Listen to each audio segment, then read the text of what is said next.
बिस्मिल्लाहिर्रहमानिर्रहीम। अस्सलाम वालेकुम dear students, I am Mudassir Jameel. My passion and profession is chemistry. आपको लेक्चर स्टार्ट करने से पहले एक छोटी सी कोटेशन आपको स्क्रीन पे नज़र आ रही होगी। यहाँ पर लिखा हुआ है कि chemistry puts the cation in the education. तो एजुकेशन को अगर हम कंप्राइज करें तो दो वर्ड्स पे मुश्तमिल है, एक edu and second one is a cation. Chemistry में एकेशन को कैटाइन कहते हैं। So it means that the education is incomplete without chemistry. So अब आज का जो लेक्चर है मैं उसकी तरफ आता हूँ। बच्चों, आज का जो लेक्चर है ये एक बहुत ही इंपॉर्टेंट डिस्कशन बेस्ड है। यहाँ पर आप लोग ऑलमोस्ट अपने सिलेबस कंप्लीशन की तरफ जा रहे हैं। कई बच्चे अपने सिलेबस कंप्लीट भी कर चुके होंगे, लेकिन अभी तक उन्होंने शायद ये टर्म ना सुनी हो जिसको हम कहते हैं SLO बेस्ड प्रिपरेशंस। बहुत सी जगहों पे आप लोग टेस्ट सेशंस में इन्वॉल्व होंगे, लेकिन बहुत सी जगहों पर अभी तक ये क्लियरेंस ही नहीं हुई कि ये SLO बेस्ड एक्चुअली है क्या। 2019 में फेडरल गवर्नमेंट ने ये सबसे पहले टर्म इंट्रोड्यूस करवाई थी। इसका मकसद था कि ऐसे रिज़ल्ट्स को जनरेट करना जिनसे FSC को इतनी स्ट्रेंथन दी जाए कि आने वाले टाइम में आहिस्ता आहिस्ता जो एंटी टेस्ट का कंसेप्ट है ये ख़त्म हो जाए। तो इस SLO बेस्ड के ऊपर अब पंजाब गवर्नमेंट में भी वर्क हो चुका है और ये 2023 जो सेशन है इसमें जो फर्स्ट एग्ज़ाम होगा फर्स्ट ईयर का वो इसी बेस पर लिया जाएगा। अब वन बाय वन इस SLO बेस्ड की मैं आपको टर्मिनोलॉजी के बारे में बताऊंगा, इनकी डिस्ट्रीब्यूशन बताऊंगा, साथ साथ मैं आपको बताऊंगा कि पेपर की रिक्वायरमेंट क्या है, आपने किस क्वेश्चन को कितने टाइम में कितना सॉल्व करना है ताकि हम बोर्ड के मुताबिक अपने मार्क्स को अप टू डेट जो है वो रख सकें। सबसे पहले आपको स्क्रीन पे नज़र आ रहा है SLO। SLO is the abbreviation of students learning outcome. Students learning outcome का फ़ायदा क्या था, ये रीज़न क्या है कि ये स्टूडेंट लर्निंग आउटकम जो है वो ये टर्म यूज़ की गई। हमेशा कोई भी एजुकेशन में रिफॉर्म्स आते हैं उनका मकसद एक ही होता है कि जो स्टूडेंट्स ने लर्न किया उसके एक असेसमेंट होनी चाहिए, उसका एक तरीका होना चाहिए कि हम हर तरह से बच्चे को चेक कर लिया जाए कि उसने किस किस वे में किस तरह से कितनी हद तक ये नॉलेज गेन किया और कितना वो रिप्रोड्यूसेबल है वो नॉलेज और किस तरह से क्रिएटिविटी जनरेट होगी। इसका मकसद एक ही है। अब नेक्स्ट हमारे पास है कि ये SLO बेस्ड क्वेश्चंस क्या नॉर्मल क्वेश्चंस की तरह होते हैं या इनके अंदर भी कोई सेग्रीगेशंस होती हैं। तो ये सुनते जाएं आप, बात बहुत ही इंपॉर्टेंट। यहाँ से हमारे लेक्चर की सबसे इंपॉर्टेंट पार्ट जो है ये स्टार्ट होने जा रहा है। SLO बेस्ड क्वेश्चन एक्चुअली 3 हिस्सों पर मुश्तमिल होता है। पहला हिस्सा होता है नॉलेज बेस्ड, दूसरा हिस्सा होता है अंडरस्टैंडिंग बेस्ड और तीसरा हिस्सा होता है इसका एप्लीकेशन बेस्ड। आपका जो पेपर होगा वो इन्हीं 3 हिस्सों के मुताबिक डिस्ट्रीब्यूटेड होगा। नो डाउट कि आपके पास हर शॉर्ट आंसर क्वेश्चन के पोर्शंस बने हुए हैं, लेकिन उन पोर्शंस के अंदर जो क्वेश्चन की नेचर होगी वो डिफरेंट होगी और हर नेचर को उसके मुताबिक आपको हैंडल करना है। This is actually the trick now जो मैं आपको यहाँ पे सिखाने और बताने जा रहा हूँ। आप लोग रेडी रहें और कोशिश करें कि आप लोग अपने पास एक रजिस्टर रखें, क्योंकि ये बिल्कुल लेटेस्ट चीज़ है और किसी ने अभी तक की एक्सप्लेन नहीं की। ये आपको फर्स्ट लेक्चर मेरी तरफ से इंशाल्लाह मिलेगा और आप बहुत अच्छी लर्निंग करेंगे। पहला पॉइंट आपकी स्क्रीन पे लिखा होगा जी, नॉलेज बेस्ड कोई पक्का जो पार्ट है हमारे पास जो 9 बोर्ड्स हैं पंजाब के, उनमें ये ऑलमोस्ट 50% पार्ट इसमें से लिया जाता है। अब हम सोचते हैं कि ये नॉलेज बेस्ड क्वेश्चंस क्या होते हैं।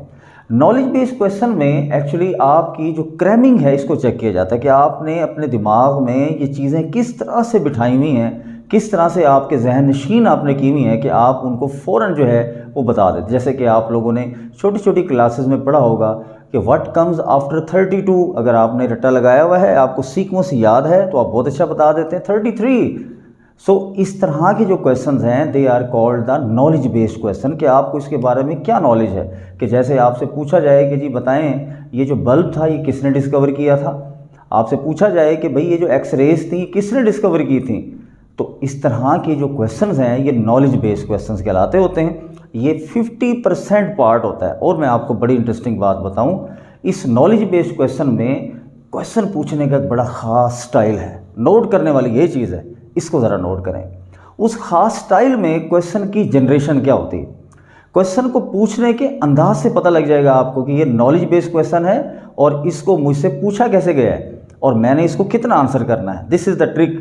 ये प्ले करेंगे आप इस पूरे एग्ज़ाम्स में और यहीं से ही आप डिस्टिंक्शन क्रिएट करेंगे। सो नॉलेज बेस्ड क्वेश्चन के लिए कुछ रूट वर्ड्स हैं, कुछ क्वेश्चन वर्ड्स हैं जिनसे जो है क्वेश्चन का स्टार्ट होता है और उसको किस तरह से लेके चलना है अगली डिस्कशन में आपको बताता हूँ। इनमें सबसे पहले अक्सर आपने क्वेश्चंस देखे होंगे कि अरेंज द फॉलोइंग। ये अब आप अगर टेस्ट सेशंस में इन्वॉल्व होंगे, आहिस्ता आहिस्ता जाएंगे तो आपको इस किस्म के कई क्वेश्चन जो है वो नज़र आएंगे कि arrange the following on the basis of increasing intermolecular forces, strength of the intermolecular forces. Chapter number 4 में एक्सरसाइज में आपके पास लिक्विड के पोर्शन में हाइड्रोजन बॉन्डिंग का टॉपिक है, ये गिवन है और उसमें कहा हुआ है कि जी आपके पास अगर प्रोपेनॉल है, आपके पास प्रोपेनॉन है, आपके पास अगर HCl है या कोई इससे रेलिवेंट चीज़ें हैं, आप इनको अगर अरेंज करना चाहें तो बताएं सीक्वेंस क्या बनेगा। ये है आपका नॉलेज बेस्ड क्वेश्चन, ये क्वेश्चन पूछा होगा। इन क्वेश्चंस में आपको मैं बात बताता चलूँ, जस्ट टू द पॉइंट चलना होता है। अरेंज किया और उसने आपसे कोई रीज़न नहीं मांगी, आप इररेलेवेंट बात ना लिखें और अगर आपने लिख दी तो एग्जामिनर तो ऑलरेडी जो है वो गर्मियों में पेपर चेक कर करके बहुत तंग होते हैं बेचारे। घर वाले वैसे उनको भेज देते हैं कि बोर्ड में चलें जी, हमें आप अच्छे नहीं लग रहे, छुट्टियों में बैठे हुए जाएं, कोई काम करके आएँ, और वो बोर्ड में बैठे हुए बेचारे तंग हो गए। आपके पेपर्स के ऊपर फोकस किया होता है उन्होंने, और अगर आपने इररेलेवेंट किया हो तो वो लिख देते हैं IR। ये इंटरनेशनल रिलेशनशिप नहीं है, ये है इररेलेवेंट। ये बोर्ड के एग्जाम में लिखा जाता है, जो IR आपने एक्स्ट्रा जो आपने लिख दिया। ओके जी, पहली बात मैंने आपको ये बताई कि इसमें टू द पॉइंट आपके ऐसे क्वेश्चंस को आपने यूज़ करना है। नेक्स्ट है जी डिफाइन। अब हमारे पास ना एक पैटर्न है, ये याद रखें कि अब आप ना एक चीज़ का यकीन कर लें कि आप मैट्रिक से FSC यानी पार्ट 1 में आ चुके हैं और पार्ट 1 की रिक्वायरमेंट बिल्कुल डिफरेंट है मैट्रिक से।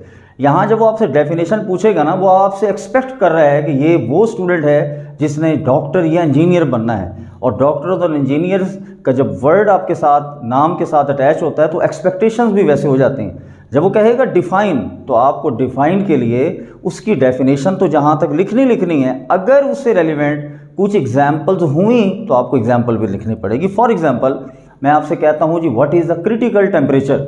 अब आपको जहाँ क्रिटिकल टेम्परेचर की डेफिनेशन लिखनी है वहाँ आपको एग्जाम्पल्स भी लिखनी पड़ेंगी, तब जाके उसने डिस्ट्रीब्यूशन में आपको मार्क्स पूरे दे देने हैं। इसी तरह से हम नेक्स्ट अगर बात शुरू करें तो वो लिखा होता है लेबल द डायग्राम। लेबलिंग के लिए जैसे बॉम्ब कैलोरीमीटर है, draw and label the diagram of the bomb calorimeter, तो आपको ये ड्रॉ करनी है। याद है, अगर आपको रटा लगाया होगा, आपने उसकी प्रैक्टिस की होगी, तो बहुत अच्छी सी बॉम्ब कैलोरीमीटर की आप डायग्राम बना सकते हैं और उसकी लेबलिंग कर सकते हैं। और लेबलिंग में एक चीज़ का ख्याल रखना होता है हमेशा कि ये फिग लिखना ज़रूरी होता है कि ये किस चीज़ की आपने जो है वो डायग्राम बनाई। अक्सर बच्चे जो है वो खुशी में जब बॉम्ब कैलोरीमीटर बना के लेबलिंग कर देते हैं तो वो नीचे लिखना भूल जाते हैं कि ये किस चीज़ का कैलोरीमीटर है। ये आपने एहतियात करनी है। ऐसी डायग्राम्स में लेबलिंग के साथ साथ जिस डायग्राम को आप बना रहे हैं उसका नाम भी आपने मेंशन करना होता है।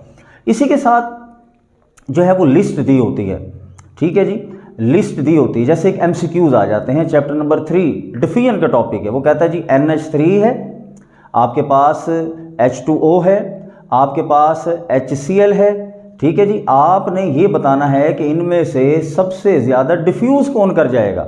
तो जाहिर है अगर तो आपको इसका मोलेकुलर मैसेज पता है तो आप इनको बहुत अच्छे तरीके से अरेंज कर सकते हैं। तो ये इस किस्म के क्वेश्चन को आपको पूछा जाता है, समटाइम MCQs की सूरत में, समटाइम शॉर्ट आंसर क्वेश्चन की सूरत में। इसी तरह से जो है वो नेम द फॉलोइंग कंपाउंड, ये ज़्यादातर यूज़ होता है उन ब्रांचेस के लिए जहाँ पे कंपाउंड्स दिए जाएं और पूछा जाए कि जी आप बताएं इनके नाम क्या होंगे, इन कंपाउंड्स के नाम क्या होंगे। इसी तरह से ऑर्डर, ये मैं आपको पहले भी एक्सप्लेन कर चुका हूँ कि ये ऑर्डर में भी आपसे जो है वो पूछा जा सकता है कि ये बताएं कि ये आपके पास कंपाउंड है, इनको आप ऑर्डर करें। तो ये एक्चुअली क्वेश्चन एक ही होता है कि जैसे अरेंज द फॉलोइंग या ऑर्डर, ये टर्म यूज़ होती है क्वेश्चन के अंदर, वर्ड्स यूज़ होते हैं। मैं आपको वर्ड्स के बारे में बता रहा हूँ कि ये वर्ड्स यूज़ होंगे। वो कहेगा कि जी बताएं कि ये जो आपके पास helium, neon, argon, krypton, xenon, radon gases हैं, इनको अरेंज करें on the basis of increasing boiling point. तो कैसे करेंगे, तो टू द पॉइंट आपने पॉइंट लिखना है, that is a knowledge based question. इसी तरह से रिकॉग्नाइज को कोई आपको कंपाउंड दे दिया जाता है या कोई फार्मूला दे दिया जाता है और कहा जाता है कि identify the following compound, recognise करें ये कौन सा कंपाउंड होगा, तो आपको वो करना पड़ता है। इसी तरह से टर्म होती है रिलेट, कि आपने रिलेट करना है इस टर्म को कि ये जो आपको फार्मूला बताया गया ये किसकी डिटर्मिनेशन के लिए जो है वो यूज़ हो रहा है। ये रेलिवेंट टर्म्स होती हैं। मैं आपको कुछ क्वेश्चंस भी आगे बताऊंगा जो पास्ट पेपर्स में आपके बन चुके हैं। इस तरह से रिकॉल किए जाते हैं क्वेश्चंस, कि रिकॉल के बारे में आपसे पूछेगा कि आपने क्या को प्रीवियस जो आपको नॉलेज है क्या आप उसे रेलिवेंट बात कर सकते हैं कि नहीं कर सकते। जैसे चैप्टर नंबर 7 में आपके पास पूछा होता है कि बताएं कि क्या इस यूनिवर्स में नॉन स्पॉन्टेनियस रिएक्शन पॉसिबल है, तो आपने अपना नॉलेज रिकॉल करना होता है। ऐसे क्वेश्चंस को यूं सॉल्व किया जाता है।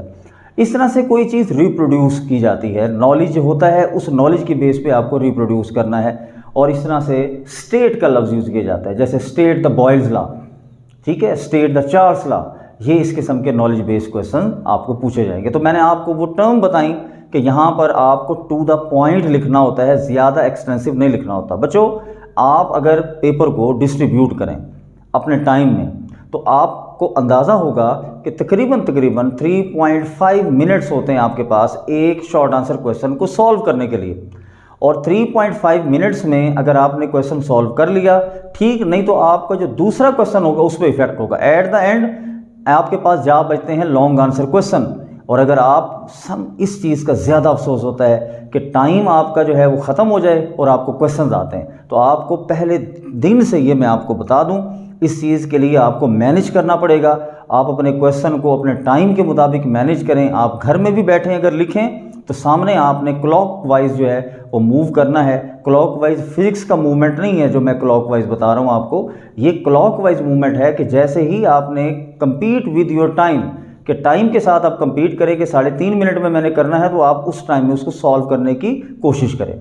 ओके जी, let's move towards the examples. अब आपको स्क्रीन पर नजर आ रही होंगी जी एग्जांपल्स हैं, जैसे मैंने साथ साथ इनके आंसर कीज भी लिख दी हैं। 1 AMU atomic mass unit is equal to, आपके पास ऑप्शंस आपके सामने होंगी, 1.61661 इंटू 10⁻27।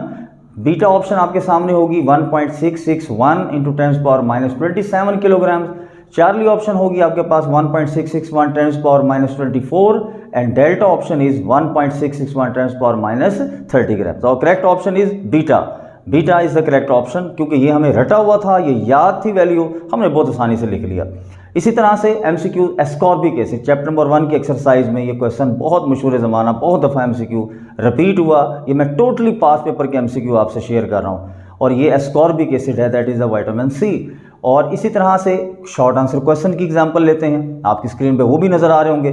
शॉर्ट आंसर क्वेश्चन अगर होंगे तो क्या लिखा होगा, जैसे draw the label diagram of the bomb calorimeter, मैं आपको पहले एक्सप्लेन कर गया हूँ।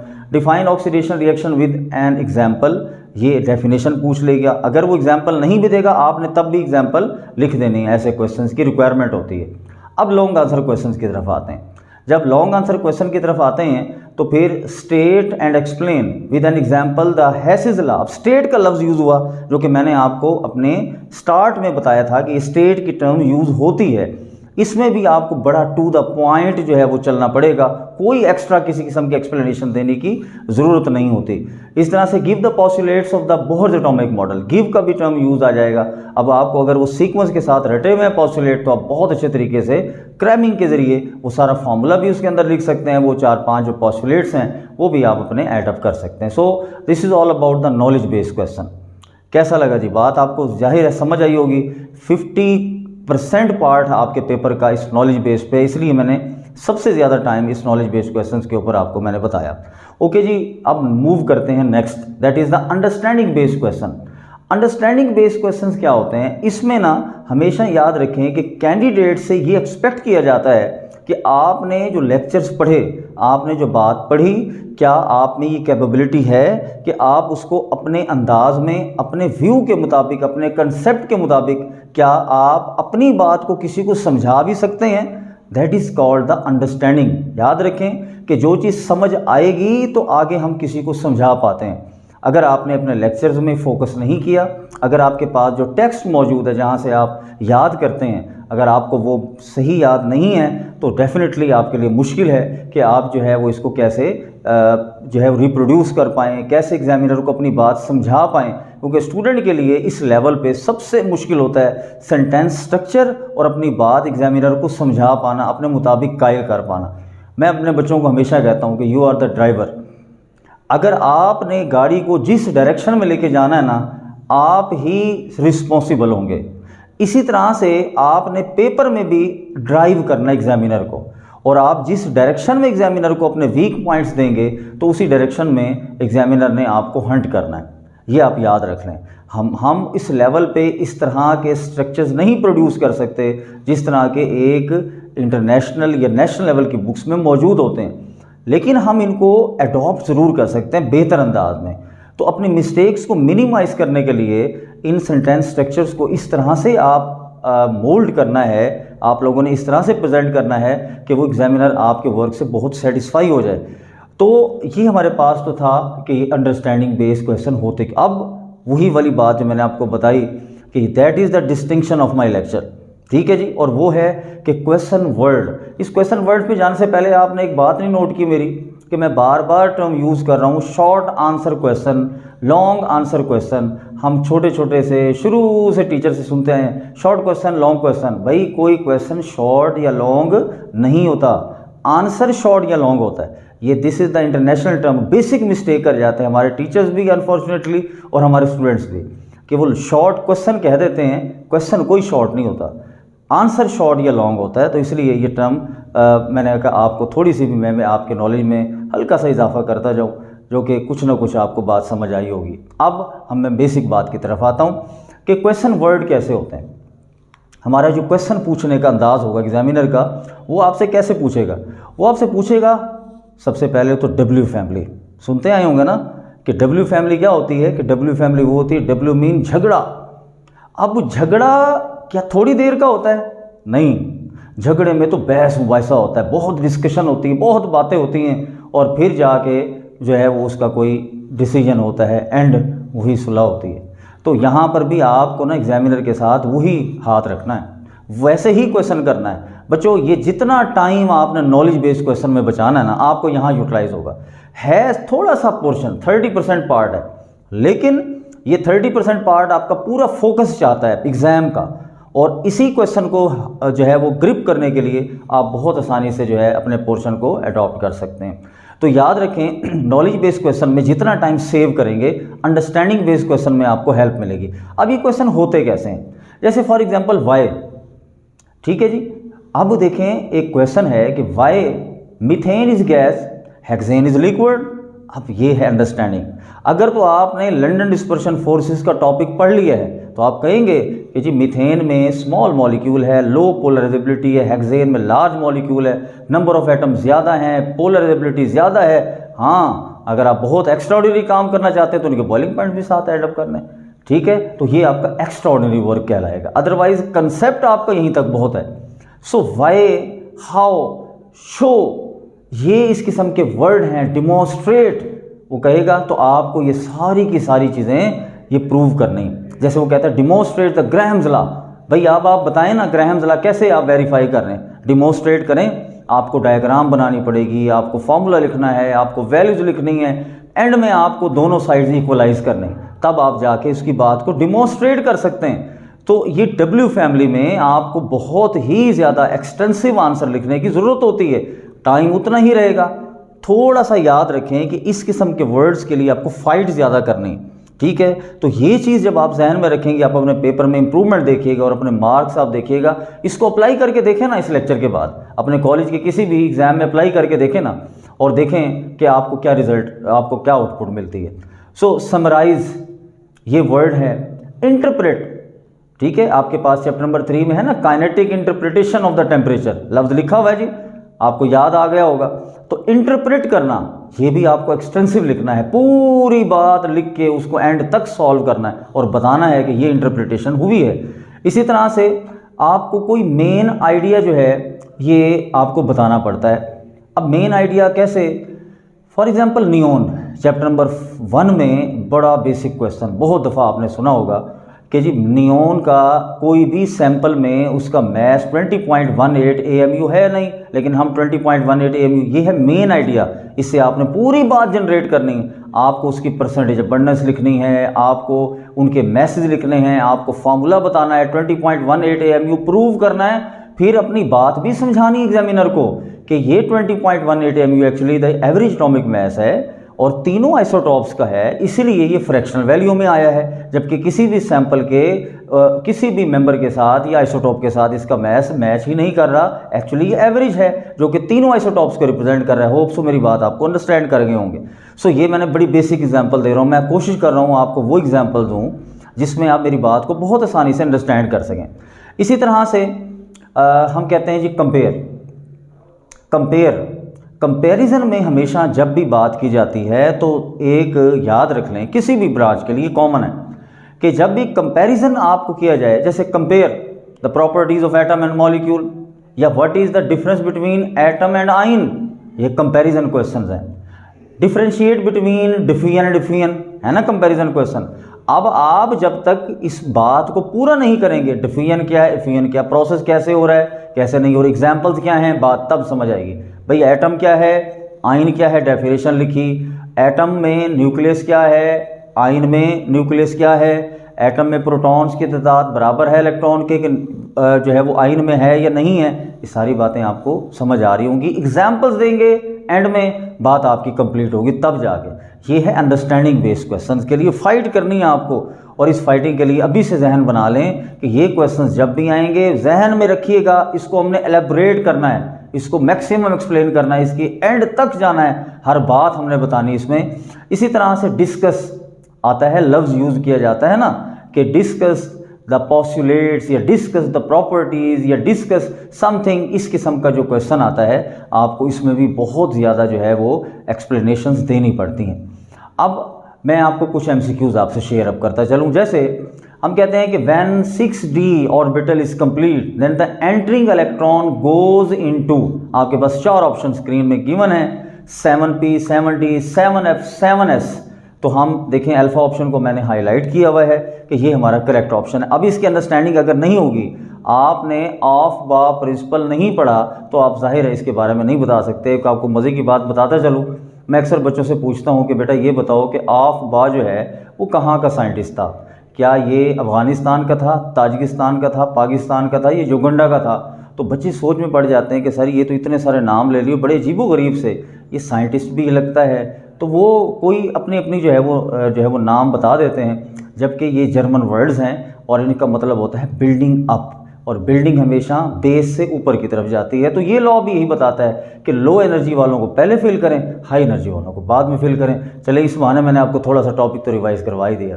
इसके बाद एक दूसरी मैं आपको स्टाइल बताऊँ, MCQ आपके सामने होगा कि diamond is a bad conductor, ये अंडरस्टैंडिंग बेस्ड है। डायमंड बैड, अब जब आपको कंडक्टिविटी का कंसेप्ट नहीं है आप नहीं बता सकेंगे।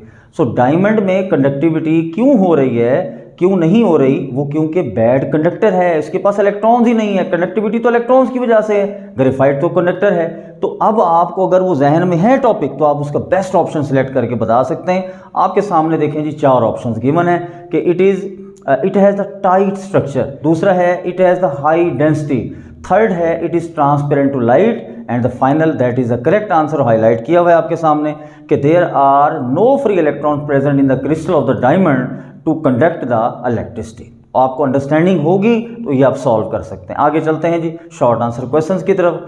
कुछ क्वेश्चन है कि जैसे why NaCl can be purified by the common ion effect. अब आप चैप्टर नंबर 8 की बात करते हैं। हम कहते हैं अगर चैप्टर नंबर 8 का हमें कॉमन आयन इफेक्ट का कंसेप्ट होगा तो ही बताएंगे ना कि NaCl को प्योरीफाई कैसे किया जाता है। NaCl एक वीक इलेक्ट्रोलाइट है, HCl स्ट्रॉन्ग इलेक्ट्रोलाइट है, कॉमन आयन इफेक्ट हुआ, NaCl रिक्रिस्टलाइज हो गया, प्योर फॉर्म में फिल्टर कर लें, दैट्स इट। सो एक कंसेप्ट है, प्रॉपर कंसेप्ट है, और इसको आपने अपने वर्डिंग में इसको रिप्रोड्यूस करना है और विद इक्वेशंस आपने बताना है। इसमें बात कोई नहीं छोड़नी, अंडरस्टैंडिंग बेस्ड है तो इक्वेशंस भी बताएंगे, आयोनाइजेशन भी बताएंगे, तब जाके एग्जामिनर आपकी बात से मुतमईन होगा। तो देखें जी दूसरा क्वेश्चन अब आपके सामने है, लिखा हुआ है डिफाइन द थर्मोमीट्री और name the scale and device use for the thermometry. अब थर्मोमीट्री क्या है आपको पता है कि चैप्टर नंबर 3 की टर्म है, इसके अंदर स्केल्स भी दिए हुए हैं, सेल्सियस है, फॉरेनहाइट है, केल्विन है। थर्मोमीट्री इसके लिए वो इंस्ट्रूमेंट है जिससे हम मेजर करते हैं। तो अब आप देखें ना सारी की सारी बात। अब आप क्या समझते हैं कि इसमें सिर्फ नाम लिख दिया आपको गुजारा हो जाएगा? No never. एग्जामिनर एक्सपेक्ट करता है कि अब नाम के साथ साथ बात बताएं कि भाई इसका फ्रीजिंग पॉइंट कौन सा है सेल्सियस में 0 से 100, फॉरेनहाइट में 32 से 212, केल्विन में 273 से 373, कितने डिवीजन्स हैं, सब पूछेगा और सब बताने हैं, भूलनी नहीं है बात ये। और इस किस्म के क्वेश्चंस में आपको बहुत फ़ायदा होगा। अब हमारे पास नेक्स्ट पॉइंट है कि differentiate between the reversible and irreversible reaction. अब रिवर्सिबल और रिवर्सिबल रिएक्शन में जहां आपको डिफरेंशिएशंस बतानी है वहां आपको एग्जांपल्स दे के बात अपनी समझानी पड़ेगी, तब एग्जामिनर की सेटिस्फेक्शन पूरी होनी है। लास्ट देखें जी, why CS2 molecule is linear while SO2 is angular. अब CS2 मॉलिक्यूल का आप स्ट्रक्चर बनाओगे, SO2 का स्ट्रक्चर बनाओगे, CS2 के बॉन्ड्स रिप्रेजेंट करेंगे, SO2 का लॉन पे रिप्रेजेंट करेंगे और बताएंगे कि रिपल्शन की वजह से ये एंगुलर हुआ और वहाँ रिपल्शन नहीं है CS2 में, तो लीनियर स्ट्रक्चर है। एनी हाउ ये बड़ी डिटेल डिस्कशंस हैं, इनके शॉर्ट क्वेश्चंस अगर आपने समझने हैं और आप चाहते हैं कि जी बोर्ड में ना मैंने इस दफ़ा बस कमाल कर देना है, तो फिर मेरे शॉर्ट क्वेश्चन के लेक्चर सुनिएगा। मैं आपको टॉपिक वाइज, चैप्टर वाइज सारे के सारे लेक्चर्स आप मेरे सुनेंगे और उसमें मैं आपको बताऊंगा कि इस क्वेश्चन की रिक्वायरमेंट के इसमें कितना आंसर लिखना है। और साथ ही एक और बात आपके लिए एक ज़बरदस्त जो मैं काम करने जा रहा हूँ, आपको मैं लिंक भी शेयर करूँगा और आप उस लिंक को क्लिक करेंगे तो जो शॉर्ट क्वेश्चन मैंने आपको समझाए हैं, जिस वर्डिंग में सिंपल आसान मेरी बातें ज़रूर आपको समझ आई होंगी, उन्हीं बातों की सूरतों में ना सारी की सारी वर्डिंग मैंने उठा के उसको एक्सप्लेन कर दिया। आप बहुत अच्छे तरीके से उसको डाउनलोड करें, डाउनलोड करके उसमें से आप याद करें तो इंशाल्लाह आप देखिएगा you will create the difference. So अब चलते हैं जी लॉन्ग आंसर क्वेश्चन की तरफ। लॉन्ग आंसर क्वेश्चन जो है हमारे पास, इसमें है कि how does the Arrhenius equation help us to calculate the energy of activation of a reaction. ये पूरा एक्सप्लेनेटरी बेस्ड क्वेश्चन है पूरा। इसमें आपको ग्राफ बनाना है, डेरिवेशंस लिखनी है, डेफिनेशंस लिखनी है, इनके यूनिट्स एंड तक लिखने एनर्जी ऑफ एक्टिवेशन के, तब जाके बात आपकी पूरी होगी। इसी तरह से describe the structure of the methane and ethyne on the basis of the hybridization theory. इसमें आपको स्ट्रक्चर बनाने हैं, कन्फिगरेशंस लिखनी है, पूरे के पूरे एक्सप्लेनेशंस बतानी हैं, तब जाके एग्जामिनर की सेटिस्फेक्शन है। आप ये कहते हैं मैं सिर्फ बातें लिख के एग्जामिनर सेटिस्फाई हो जाएगा, नो नेवर। आपको स्ट्रक्चर बनाने हैं, डायग्राम्स बनानी हैं, कन्फिगरेशन लिखनी है, तब आपका जाके काम पूरा होना है। इसी तरह से define the standard hydrogen electrode, जिसको हम SHE शी के नाम से जानते हैं, और how it is use to measure the electrode potential of copper. तो ये हमारा क्वेश्चन भी बहुत ज़्यादा एक्सप्लेनेटरी है। अब आप ये कहें कि मैं स्टैंडर्ड हाइड्रोजन इलेक्ट्रोड लिख के जान छुड़वा जाऊँगा, और तो ये भी आपकी भूल है। आपको स्टैंडर्ड हाइड्रोजन इलेक्ट्रोड लिखना है पूरा, उसकी कंस्ट्रक्शन लिखनी है, डायग्राम लिखनी है, उसकी मेजरमेंट्स में कॉपर इलेक्ट्रोड के साथ फिर डायग्राम बनानी है, और फिर आपको प्रूव करना है कि जी कॉपर लेस रिएक्टिव कैसे है, कैसे इलेक्ट्रॉन कहाँ से कहाँ मूव करेंगे, तब एग्जामिनर की सेटिस्फेक्शन पूरी होगी। सो अंडरस्टैंडिंग बेस आपको क्वेश्चन की इंपॉर्टेंस समझ आ गई होगी। लास्ट छोटा सा पोर्शन बस एंडिंग है, और आप इंशाल्लाह ये बेहतरीन जो है वो अपना नॉलेज बिल्ड कर चुके हैं। Application based just 20% part. Application based question में एग्जामिनर हमेशा एक्सपेक्ट करता है कि आपने जो फॉर्मूला याद किया, क्या उसको न्यूमेरिकल पे अप्लाई कर सकते हैं, क्या आपने जो बात सीखी क्या आप किसी और चीज़ पे अप्लाई करके अपना आंसर लिख सकते हैं। This is actually the application based question. इसमें आप देखें मैंने एक डेफिनेशन लिखी है इसकी, तो मैं ज़रूर इसको रीड करना चाहूँगा, आप ज़रा इसकी रीडिंग को समझें। लिखा हुआ है at this level teachers ask question to take the information they already know and apply it to the new situation. यही बात अभी आपको मैंने बताई, सेम सिचुएशन थोड़ी सी तरह इंग्लिश स्टाइल में आपको मैंने समझा दी। और in other words they must use their knowledge to determine the correct response. ये एक्चुअल रिक्वायरमेंट है। और उसके बाद आप क्वेश्चन वर्ड देखते जाएं। यहाँ पे क्वेश्चन वर्ड आएगा अप्लाई। आपने कोई फार्मूला लिखा हुआ है कि apply this formula on this situation, तो आप जो है वो बहुत आसानी से अप्लाई कर सकते हैं। टू द पॉइंट फार्मूला लिखना है, उसके जो भी आपकी रिक्वायरमेंट है उसको पूरा करना है, दैट्स इट। ज़्यादा इसमें कोई बहुत एक्सप्लेनेशन की ज़रूरत नहीं होती। डिमॉन्स्ट्रेट करना है आपने, ठीक है। लफ्ज़ यूज़ किया होगा एम्प्लॉय, लफ्ज़ यूज़ किया होगा इलिस्ट्रेट, इंटरप्रेट, ऑपरेट का वर्ड यूज़ किया होगा, प्रैक्टिस, स्केड्यूल लिखा होगा। कोई भी आपने सीक्वेंस डेवलप करना होता है, कोई भी स्केच बनाना होता है, सॉल्व करनी होती कोई चीज़, राइट अप करनी होती है, सारी की सारी जो है वो ये टर्म्स, ये वर्ड्स यूज़ होते हैं आपके इन questions. The wave number of light emitted by certain source 2 × 10⁶ पर metre, the wavelength of this light will be. अब आपके पास ये एप्लीकेशन बेस्ड क्वेश्चन है कि आपने वेव नंबर गिवन है, आपने इससे वेव लेंथ फाइंड करनी है। आपने पढ़ा होगा reciprocal of wave length is called the wave number. अगर आपको ये फार्मूला नहीं याद तो जाहिर है आपके लिए मुश्किल होगा। तो ये एप्लीकेशन बेस्ड क्वेश्चन का एक स्टाइल मैंने आपको बताया कि ये फॉर्मूला को अप्लाई करना है आपने ऐसे क्वेश्चंस के ऊपर, और इसका करेक्ट आंसर भी आपको गिवन है, डेल्टा ऑप्शन 500 नैनोमीटर। इसी तरह से कुछ शॉर्ट आंसर क्वेश्चंस की तरफ आते हैं। लिखा हुआ है apply the kinetic molecular theory to explain the Avogadro's law. अब आपने इस एवोगैड्रोस लॉ पे ना इसको इम्प्लीमेंट करना है कि PV = 1/3 KMNC²। ये फॉर्मूला नहीं याद तो जाहिर है आप इसको अप्लाई भी नहीं कर सकते। इसी तरह से कन्वर्ट -40 बड़ा मशहूर ज़माना क्वेश्चन, बोर्ड वालों को बहुत प्यार है इस क्वेश्चन से और हर दफ़ा दिया होता है कहीं ना कहीं, किसी न किसी ग्रुप में या किसी न किसी पेपर में ये ज़रूर आया होता है। वो ये है क्वेश्चन कि convert -40 Fahrenheit into centigrade scale and the kelvin scale. तो अब आपको अगर सेंटीग्रेड स्केल और केल्विन स्केल के फॉर्मूलाज का पता है तो जाहिर है आप इस पर इम्प्लीमेंट कर सकते हैं।